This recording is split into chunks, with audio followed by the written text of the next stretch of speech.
connaître tout notre pays. Un travail de l'homme à l'homme, un travail très dur, et nous nous sommes mis aussitôt en fonction. On a commencé par reconstituer le bureau, que nous appelons ici le comité exécutif élargi. On a trouvé quand même des compatriotes qui ont accepté de travailler avec nous. Je pense que je ne citerai que les noms de ceux qui sont présents, en commençant par le président, le docteur Edouard, qui est le président fédéral. Nous avons M. Paul, qui est le conseiller fédéral du Nord.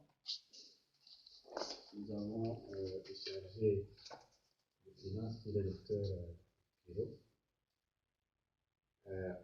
Moi-même, qui est le secrétaire général fédéral. Et nous avons aussi le secrétaire général adjoint administratif, qui est le M. Robert, qui est en route. Au sud, il y a Maître Damas, qui n'est pas là. Et d'autres assistants que je vais vous dispenser de parole pour les gens qui ne sont pas ici. Après avoir constitué le bureau, nous avons rétabli la correspondance avec la hiérarchie. En fait, les habitudes étaient d'aller directement avoir la correspondance avec la présidence. Au moins pour notre comité, nous avons préféré à ce qu'on relance l'administratif classique. C'est-à-dire, nous qui sommes de la fédération, en principe, nous dépendons du secrétaire général national. C'est ce qui a été fait. On est entré en contact avec le secrétaire général. Tous les rapports de nos activités sont dirigés chez le secrétaire général avec copie de formation au président et à d'autres responsables. Et M. Bach était possible. Vous savez, comme toujours, quand on commence une initiative, ça prend du temps. Il y a des réalités sur place. Nous, ici, l'Internet, c'est facile. Tout se passe sur l'Internet, mais ici, c'est de luxe. Donc, à un certain moment, il y a eu un enfer, mais nous sommes en collaboration avec la RSI. Contrairement à nos habitudes, nous avons qualifié les activités fédérales. Et ces activités sont étalées sur l'année. C'est-à-dire, nous avons d'abord le comité exécutif, les réunions du comité exécutif restreintes, qui se passent toutes les 2 semaines. Nous avons les réunions du comité exécutif élargi. Il faut que je fasse, j'essaie un peu d'expliquer. Comité exécutif restreint constitué du président, secrétaire général adjoint et parfois le conseiller fédéraux. Élargi, c'est quand tout le monde est compris, puisqu'il va y avoir non seulement les représentants des décités et d'autres assistants. Toutes les 2 semaines, nous avons des rencontres comité exécutif. Ça se fait par conférence téléphonique ou sur Skype. Nous avons le comité, les réunions, les rencontres comme une matinée comme ça, que nous appelons les réunions rotatives, comité exécutif élargi. Quand nous descendons sur le terrain, dans un lieu choisi dans une sous-fédération pour nous entrer en contact avec la communauté congolaise et leur expliquer ce qui est la communauté congolaise. Et nous aurons aussi certaines réunions, activités sur les médias visuels pour débattre certains sujets. Et là, il faut entrer en contact avec les journalistes ou les médias qui se placent. Nous aurons aussi des réunions que nous avons interfédérales, c'est-à-dire à un certain moment, nous allons contacter les fédérations des autres pays diaspora, si on peut se rencontrer et voir comment nous pouvons nous instruire les uns aux autres sur l'activité de comment on a vu sur l'étranger. Et il y aura aussi les rencontres médiatiques avec le président. En principe, aujourd'hui, nous avions eu là, il était prévu qu'on soit en contact télévisé avec le professeur, mais il n'était pas disponible pour ce week-end. Il avait promis pour le week-end prochain. Malheureusement, nous pouvons que reporter cette date. Voilà, c'est ça qui, en grosso modo, nous avons requalifié l'activité et nous avons maintenant donné le calendrier. C'est prévu avec les dates pour permettre à chacun des membres de pouvoir créer un talent pour participer à nos activités.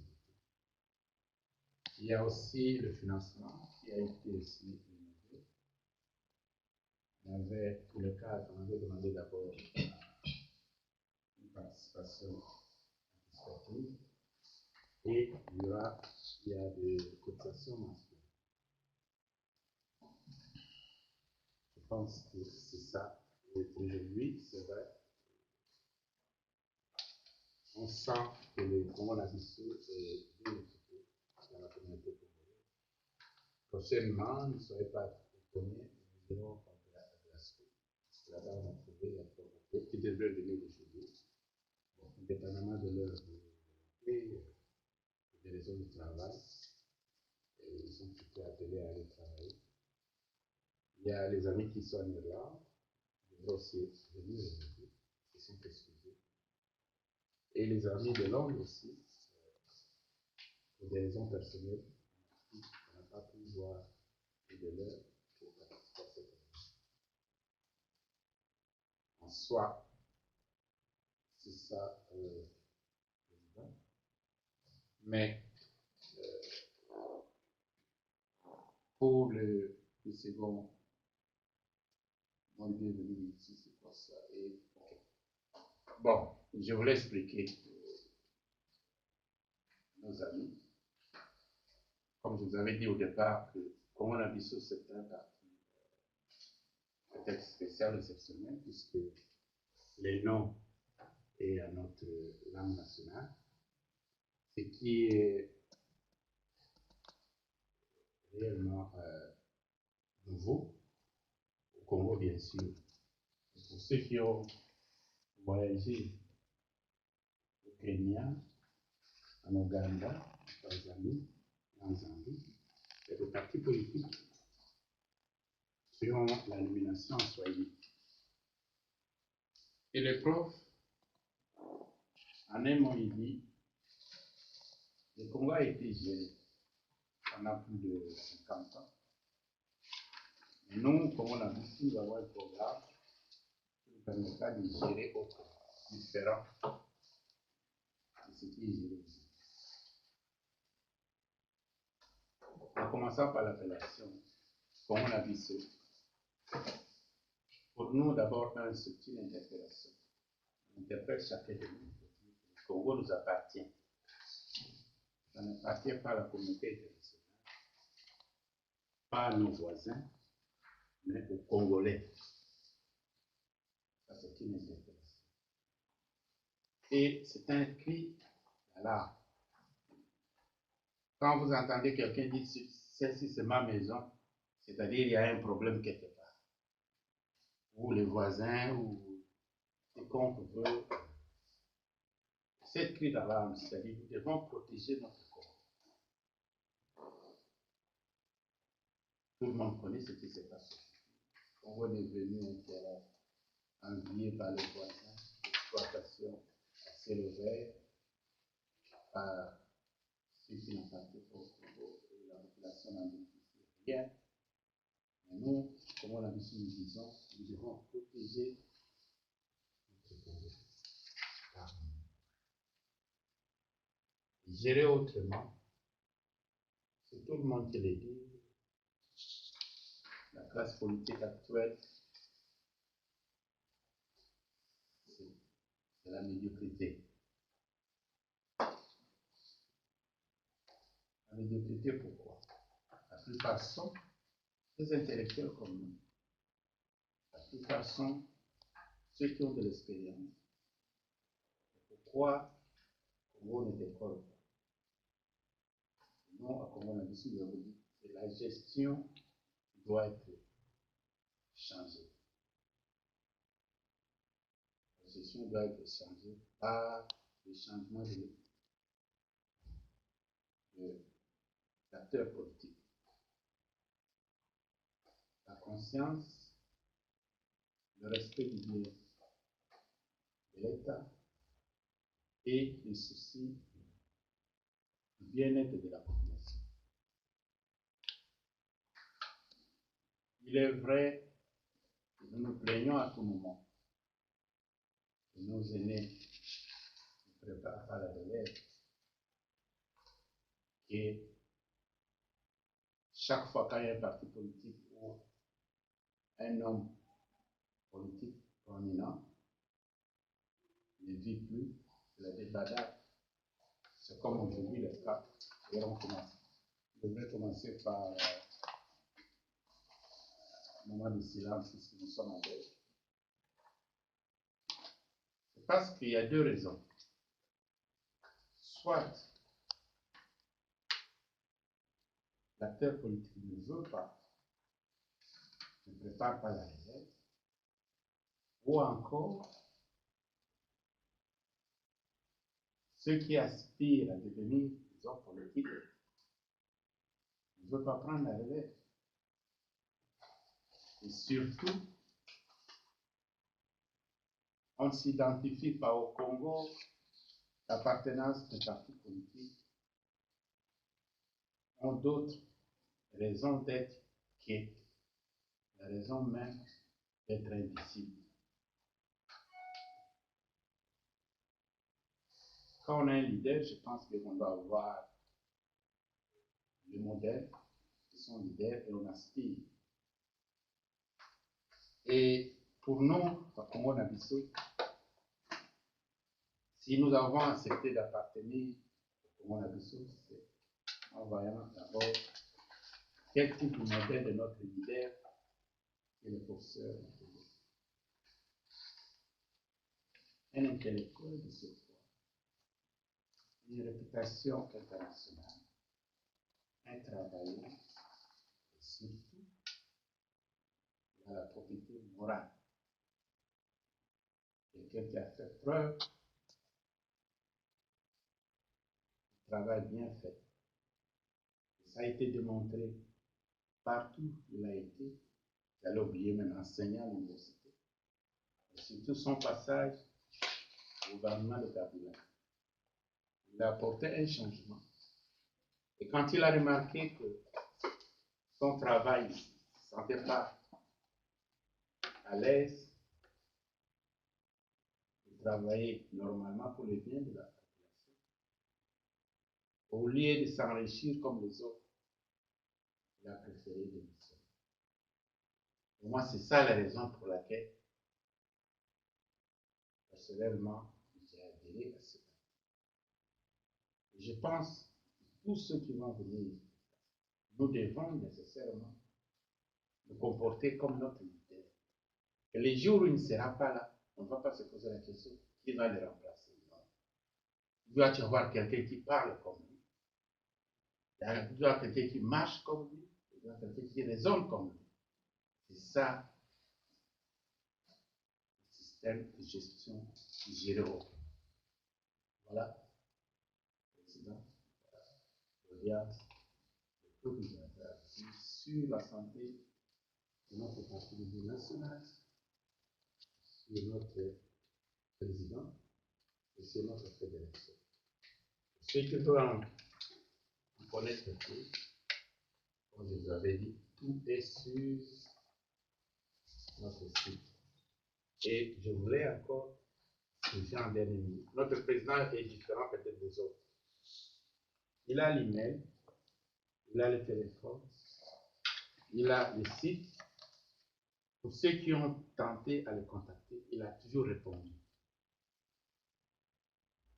Ce n'est pas de l'ordinaire, je pense.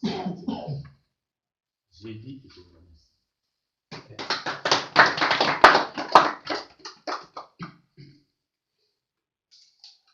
Merci beaucoup, le secrétaire général, pour ce brillant exposé.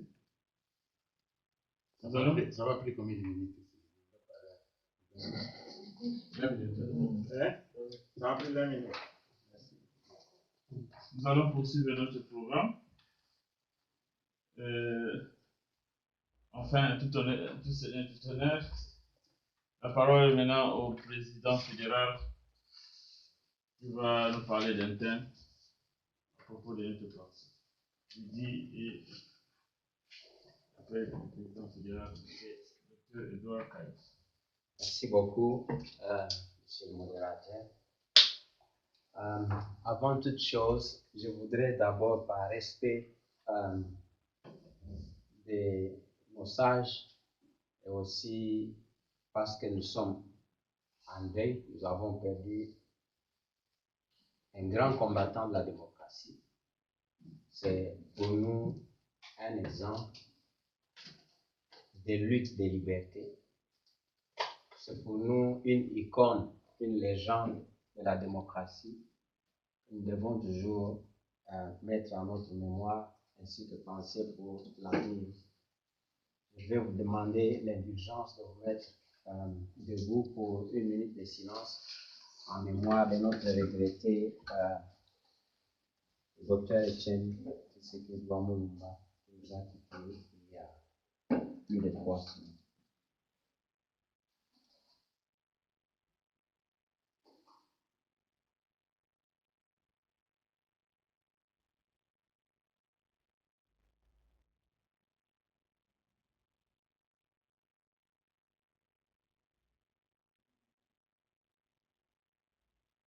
Je vous remercie. 40 secondes. Merci. Symbolique. Voilà. Nous sommes venus ici pour parler d'un homme. Nous ne parlons pas d'un homme, nous parlons d'une vision. Nous parlons d'un programme. Nous parlons du futur du Congo. Je suis particulièrement très heureux d'avoir toutes ces délégations, de vous être dérangés malgré les intempéries, malgré vos occupations, pour venir nous écouter. Nous voulons ici faire une note spéciale à nos aînés qui sont là, Louis et Dan Geneviève, qui se sont déplacés pour venir nous soutenir. Nous remercions infiniment. Nous voulons aussi ici rendre hommage à cette place. Cette place, c'est une place multiculturelle. C'est une place internationale. C'est une place qui a vu beaucoup de gens partir d'ici, les immigrés partir d'ici et émerger ailleurs. Cette place ici, c'est une place bien gardée par le directeur d'Héritas, qui est Roger Nantou, un grand ami, c'est un frère, c'est vraiment un membre d'honneur Nous vous remercions infiniment pour nous avoir donné l'opportunité. Nous voulons aussi ici citer Pasteur Salomon. Pasteur Salomon, c'est un homme engagé, c'est un homme qui va partout où on parle du problème du Congo. Quelles que soient les questions, quelle que soit la difficulté, il est présent. C'est un patriote. Pasteur Salomon, nous vous saluons. Je remercie les différents membres vraiment de la bravoure ainsi que du courage de quitter tout ce que vous avez à faire aujourd'hui. Un week-end, vous pouvez vous reposer, aller au travail. Ceux qui sont venus du travail fatigués, mais ils sont venus nous écouter. Si vous êtes venus nous écouter, c'est parce que vous nous faites confiance. Et quand vous nous faites confiance, personnellement, je ne suis pas une personne facile à convaincre. Si vous me voyez, je suis vraiment convaincu que cet homme ici peut apporter les changements. Je pense que vous pouvez nous faire foi, nous faire confiance, comme on dit en anglais, trust, que à partir de cet homme, nous pouvons en fait avoir un Congo nouveau. Je vais donc passer à mon premier thème. Donc, nous allons parler du leadership visionnaire. Bien sûr, ça englobe beaucoup de choses. Il y a les leaders charismatiques, il y a les leaders stratégiques, etc. Mais un leader visionnaire doit avoir une vision. D'où nous venons et où nous partons. On doit avoir cette vision-là. On doit voir que les dirigeants, les leaders, c'est un homme qui voit plus loin. C'est un homme qui conduit. C'est un homme qui fait la stimulation, qui émule les autres. Voilà la vision de Freddy Matungulu. Je vais y revenir après pour parler de cet homme ici. Bien sûr, le secrétaire général a retracé très bien ce qu'est Freddy Matungulu. Bon. Et aussi ce que les partis, comment le parti a pris racine ici et puis comment il est formé. Nous sommes un parti démocratique. Comme vous voyez là, le comité qui est sur place ici a été élu à l'Assemblée générale. Et donc, nous avons hâte à la démocratie. Nous voulons que toutes les choses puissent se faire par l'expression démocratique. Que chacun puisse exprimer sa voix. Que chacun puisse se prononcer sur la chose publique. Il a droit de savoir comment il est gouverné. Il a droit de savoir qui le gouverne. Il a droit à tous les droits possibles. Droit à la vie, il a droit à l'éducation, il a droit d'envoyer ses enfants dans les très bonnes institutions d'éducation ainsi que de santé. Toutes ces questions-là, je pense que cet homme a des réponses. Voici sa vision. Il dit, ma vision est celle d'une nation dans laquelle personne n'est au-dessus de la loi, où l'armée ainsi que les services de sécurité sont au service de la République, assurant effectivement la sécurité des personnes et des biens et protégeant les droits constitutionnels des habitants. Voilà sa vision. Un pays de droit, un pays où tout le monde doit répondre et redevable à ceux qui l'ont élu. Si aujourd'hui je suis président fédéral ici, c'est parce qu'il y a des gens qui ont en fait donné leur voix à ce que je sois là pour les représenter. Si je dérape, en fait, nous allons rentrer encore là-bas pour que les mêmes gens puissent s'exprimer. Ils vont s'exprimer en châtiant plutôt si je n'ai pas bien fait, ils vont me sanctionner. Si j'ai bien fait, ils vont aussi me sanctionner positivement. Voilà, pour décrire, pour mieux comprendre le leadership visionnaire, il y a un grand savant, un grand auteur, Barton Nanus, c'est un Américain, en bref, on l'appelle Bart Nanus. c'est un grand professeur emeritus en Californie, à l'Université de Californie, aux États-Unis. Il enseigne, ou il a enseigné, parce que maintenant il est professeur émérite, donc il a pris sa retraite. Il a écrit, il a enseigné beaucoup sur le leadership. Il a enseigné beaucoup plus sur le management et le business. Mais il a beaucoup donné les paradigmes sur la vision. Qu'est-ce que c'est que la vision? La vision doit transcender le statu quo. Qu'est-ce que nous constatons au Congo? Nous constatons que nous sommes sur place. C'est ça le statu quo. Le statu quo, non, la situation n'évolue pas. Donc c'est vraiment le cercle vicieux. On va aux élections, on les conteste.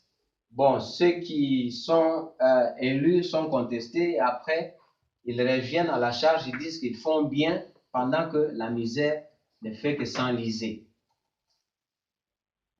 Un leader visionnaire doit attirer l'engagement et doit dynamiser les gens. Il doit créer un sens dans la vie des gens, établir une norme d'excellence, créer des ponts entre maintenant et demain.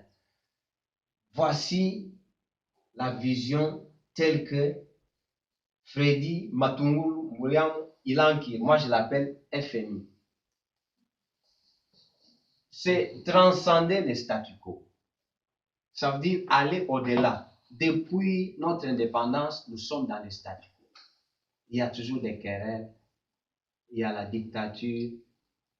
Pendant 32 ans, après la dictature, c'est les guerres, de guerre en guerre. Les massacres. Oui, tout ça.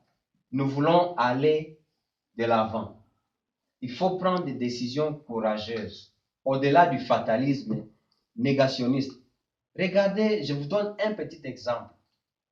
Tout le monde s'est tiraillé que non, bon, la fin de l'actuel mandat du président de la République, c'était au 19 décembre. Et puis finalement, il y a eu des arrondissements, et puis il y a eu les accords de Senko à la fin de l'année. Quand il y a eu ces accords-là, en fait, ces accords-là ont prolongé une certaine légitimité de toutes les institutions. Je vous informe que la semaine passée, le Parlement congolais est tombé. C'est donc aussi a fini le mandat. Donc toutes les institutions au Congo ont fini leur mandat légitime. Donc s'ils tiennent encore à être là, c'est parce qu'il y a eu un peu ces accords-là. Mais rappelez-vous, dès le lendemain de signature des accords, qu'est-ce que certaines personnalités éminentes, il y a beaucoup de gens très intelligents dans tous les camps. Qu'est-ce qu'ils disent? Ils disent, nous avons signé ces accords-là sous réserve. Mais, qu'est-ce que cela veut dire? Ça, c'est la négation. Ça veut dire que non, vous avez signé, mais vous n'avez pas signé. Vous avez signé quelque chose, et puis après, vous niez ça. Vous niez que non, nous avons signé sous réserve. Qu'est-ce que cela veut dire? Sous réserve. Ça veut dire que vous êtes poltron. Ça veut dire que vous n'avez aucun objectif. Vous n'avez pas le désir d'arriver au changement. Voilà la vision de Mwalimu.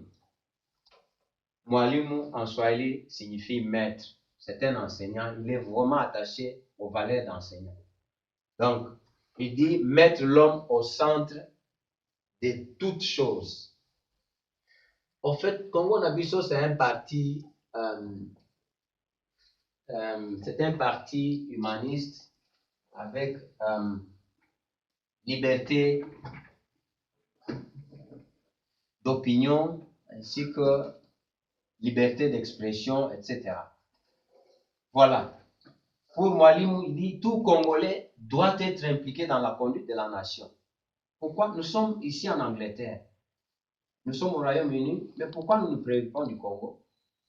Alors que vous et moi, personne ici n'a droit de voter. Jusque-là, on n'a pas droit de voter au Congo. Alors, le Parlement qui a été là 2 mandatures, 2006 à 2011, 2011 jusqu'à maintenant, ce Parlement a été incapable de produire des lois équitables, la loi permettant à tout citoyen congolais, quel qu'il soit, d'avoir droit de voter. Mes chers frères et sœurs, pourquoi nous sommes exclus de ce processus-là? Donc, ce Parlement-là va dire que non, il travaille pour le bien de tous les Congolais? Non. Pourquoi une catégorie de Congolais est exclue? Pourquoi ne pas prendre part aux affaires de la nation, aux affaires du pays? Sur ce plan-là, ils ont échoué.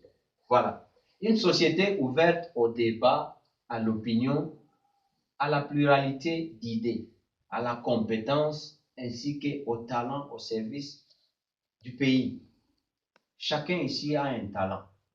Nous cherchons que tous les talents puissent donner le meilleur d'eux-mêmes pour que le pays puisse avancer. Nous sommes très ouverts au débat. Il y a beaucoup de questions qui se posent à notre pays. Question de sécurité, il y a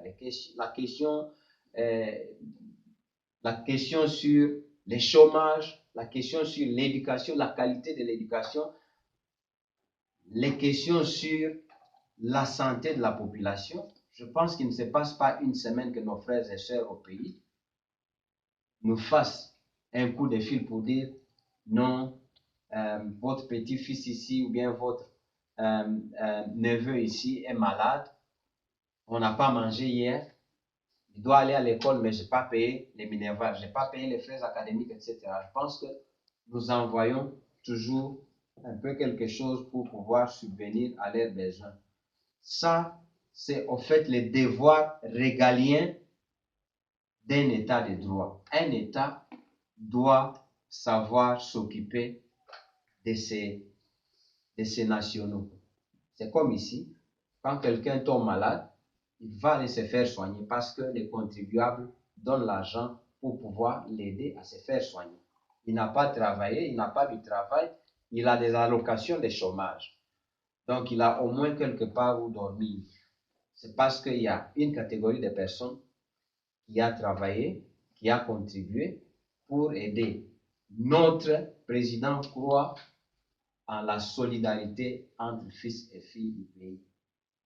On peut avoir des divergences. Bien sûr, venez avec votre argument. Moi, j'ai les miens. Mais on va voir, on va se battre sur les plans de débat de l'opinion pour voir quelle est l'opinion qui va, au fait, l'emporter. Voilà. Ici, comme vous le voyez, les votes doivent être les choix politiques des électeurs.